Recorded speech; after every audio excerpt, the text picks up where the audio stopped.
नमस्ते, म खिम सेलिङ।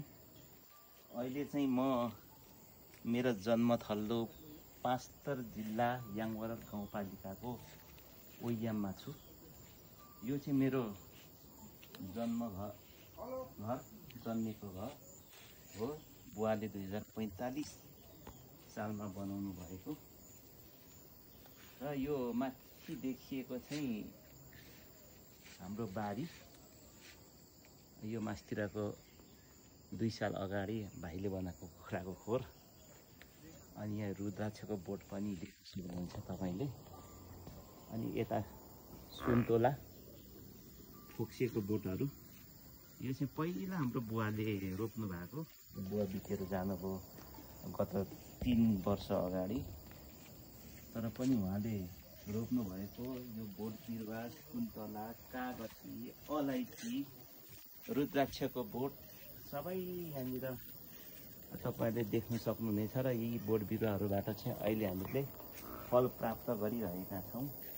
यो तल आँपको बोटहरू पनि देख्न सक्नुहुनेछ तपाईहरुले। यो आँपको बोट पनि बुवाले रोप्नु भएको, अहिले चाहिँ फल दिन थालेको छ। तर अलिकति हाम्रो गाउँ चाहिँ चिसो ठाउँमा भएको कारणले गर्दाखेरि त्यति रमाएर फल दिन सकेको छैन यो आँपको बोटले चाहिँ।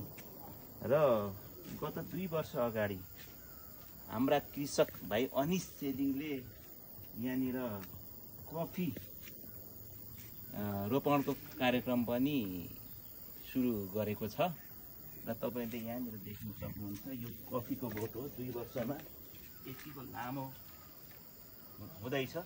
अब गाउँमै बसेर कृषि क्रान्ति गर्ने अभिप्रायले भाइले यहाँनिर कफी लगायत अरू बोट बिरुवाहरू पनि हाम्रो यो बारीमा भित्राउनु खोजिराखेको छ। र यहाँ देख्न सक्नुहुन्छ यो चाहिँ बुद्ध चित्त बहुमूल्य वस्तु भनेर चिनिन्छ। यो चाहिँ अहिले काठमाडौँदेखि खरिद गरेर यहाँ केही बिरुवाहरू ल्याएको छ। यो पनि रोप्ने क्रममा छ भाइ। र यो तल तपाईहरुले देख्नुहुनेछ यहाँनिर अलैँची। अनि यो अलैँचीदेखि मुनि कफीको बिरुवाहरू हालिएको छ। अलिकति जङ्गलमा पस्न चाहिँ गाह्रो हुने भएकोले गर्दाखेरि मैले मेरो घरको छेउको आँगनबाट नै तपाईहरुले देखाउने कोसिस गरिरहेको छु साथीहरू। र यतापट्टि तपाईहरुले देख्न सक्नुहुन्छ यो माथिको चाहिँ मेरो ठुलो बुबा जो चाहिँ ब्रिटिस एक्स आर्मी हुनुहुन्छ, उहाँको घर हो। र यता तल म तपाईहरुलाई देखाउने छु यो सुन्तलाको बोटदेखि मुनि कागतीको बोटहरू चाहिँ मैले लगाएको थिएँ।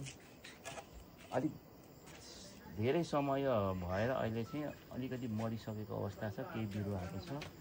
यो परको सुन्तलाको बोट पनि बुवाले लगाउनु भएको हो।